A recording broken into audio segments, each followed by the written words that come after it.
et Filii et Spiritus Sancti. Dominus vobiscum. Sahabat peradaban kasih ekologis yang terkasih, selamat berjumpa dalam renungan harian bersama saya melalui channel ini. Semoga panjenengan semua selalu sehat, tetap semangat dan selalu bahagia dalam Tuhan yang menjadi sumber kebahagiaan kita. Mari kita awali perjumpaan kita dengan bersatu di dalam doa. Allah Bapa yang Maha Pengasih dan Penyayang, Bapa semua orang, pencipta langit dan bumi. Engkau menghendaki agar semua orang mengalami kebahagiaan dan keselamatan dalam Yesus Kristus Putramu yang Kau utus ke dunia, karena kasih-Mu yang begitu besar kepada kami semua. Bukalah hati kami untuk mendengarkan sabda-Mu pada hari ini sebagai persiapan kami menyambut kedatangan Putramu Yesus Kristus. Berilah kami keteguhan iman seperti dua martir yang menjadi martir di negeri kami pada abad ke-16, Santo Dionysius dan Redemptus. Semoga iman kami bertumbuh, berkembang, dan berbuah dalam kesaksian tentang kebenaran demi Kristus Tuhan dan pengantara kami. Amin. Sahabat peradaban kasih ekologis yang terkasih, kita akan membaca hari ini bacaan pertama yang dikutip dari kitab Nabi Yesaya. Kitab Nabi Yesaya bab 25 ayat 6 sampai 10.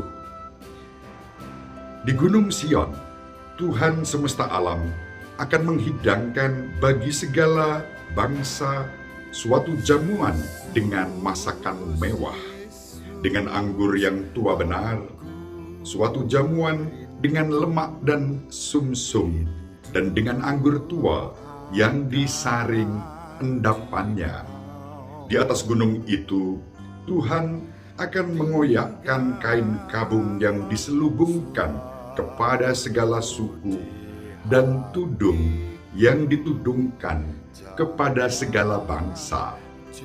Ia akan meniadakan maut untuk seterusnya, dan ia akan menghapus air mata dari wajah semua orang. Aib umatnya akan ia jauhkan dari seluruh bumi, sebab Tuhan telah mengatakannya. Pada hari itu, orang akan berkata, sesungguhnya inilah Allah kita yang kita nanti-nantikan supaya menyelamatkan kita. Inilah Tuhan yang kita nanti-nantikan. Marilah kita bersorak-sorak dan bersukacita karena keselamatan yang diadakannya. Sebab tangan Tuhan akan melindungi gunung ini. Demikianlah sabda Tuhan. Syukur kepada Allah. Sahabat peradaban kasih ekologis yang terkasih, kembali kita menemukan alasan dan dasar mengapa kita selalu bahagia. Kebahagiaan yang bersumber dari Tuhan kita. Bacaan yang kita renungkan hari ini, yang kita ambil dari bacaan pertama dari kitab Nabi Yesaya, dengan jelas menunjukkan alasan kebahagiaan kita. Kebahagiaan itu karena Allah yang mengasihi kita, Allah yang menyelamatkan kita umatnya, Allah yang telah berjanji untuk menghapus setiap air mata, bahkan maut tiada lagi, karena Allah merajai dan menguasai kehidupan kita. Kita diajak untuk bersorak-sorai, bersukacita, karena Allah yang menjadi sumber kebahagiaan kita. Dalam konteks inilah kita bersama-sama menantikan kedatangan Yesus di masa Advent ini. Kita diajak untuk membangun pengharapan karena Yesus yang kita nantikan kedatangannya, terutama dalam rangka perayaan Natal, adalah Yesus yang menjadi wajah kerahiman Allah bagi kita. Kita menantikan kedatangannya bukan dengan muka muram, melainkan dengan sukacita, dengan kebahagiaan kita.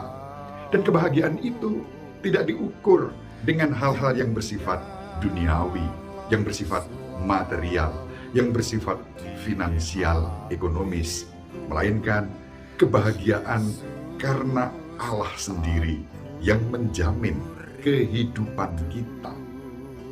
Persoalannya adalah, apakah kita memiliki iman yang mendalam, yang tangguh, untuk sampai pada pemahaman dan pengalaman tentang kebahagiaan yang seperti itu. Sabda Tuhan tidak pernah ingkar. Tuhan tidak pernah mengingkari janjinya untuk memberikan keselamatan kepada kita di tempat kita. Yang menarik adalah kalimat terakhir dari firman yang kita renungkan hari ini, dikatakan Tuhan akan menjaga dan melindungi gunung ini, gunung tempat Allah menghadirkan dirinya dengan segala kedahsyatannya, tetapi juga dengan kerahiman yang luar biasa, istimewa. Perjanjian Lama menyebutkan keistimewaan gunung Gemunung yang menjadi tempat Allah sendiri menyatakan dirinya kepada para nabinya.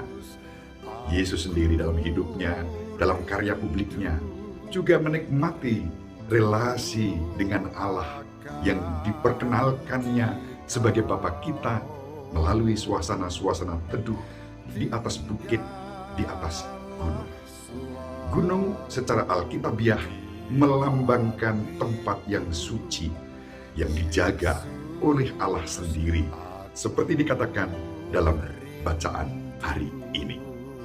Mari kita saling mendoakan agar kita diberi rahmat untuk tetap dengan penuh syukur menyambut kedatangan Kristus yang menjadi wajah kerahiman Allah dan sumber sukacita kita. Pengalaman-pengalaman manusiawi, pengalaman-pengalaman alamiah yang terjadi dalam hidup kita disempurnakannya menjadi persembahan yang terindah bagi Allah kita. Mari kita tetap bersukacita apapun persoalan yang kita hadapi dalam hidup kita sehari-hari, karena Allah sendirilah sumber kebahagiaan kita. Ini bukanlah isapan jempol, bukanlah kata-kata hampa. Saya hanya menegaskan dan mewartakan apa yang sudah dianugerahkan Allah kepada kita dalam Yesus Kristus, Juru Selamat umat manusia. Pengalaman Beato, Dionysius, dan Redemptus, martir-martir yang mencurahkan darahnya di tanah air kita pada abad ke-16-17 sekitar itu, menjadi bukti bagaimana iman kepada Allah Bapa dalam Yesus Kristus Putranya berkat bimbingan Roh Kudus tidak akan pernah lenyap. Justru curahan darah para martir itu menyuburkan iman, harapan, dan kasih kita kepada Allah, sumber kebahagiaan kita. Sahabat peradaban kasih ekologis yang terkasih, semoga kita diberi rahmat, iman, harapan, dan kasih, sumber kebahagiaan kita dalam Kristus, kini dan sepanjang segala masa. Amin. Ibu Maria selalu mendoakan kita. Bapak Yusuf merestui kita dengan keheningannya. Semoga sahabat peradaban kasih ekologis yang terkasih, panjenengan semua, bersama seluruh anggota keluarga dimanapun berada, selalu dibimbing, dilindungi, dan diberkati oleh Allah yang Maha Kuasa, Bapa dan Putera dan Roh Kudus. Amin. Terima kasih, salam sehat, tetap semangat, jangan lupa bahagia.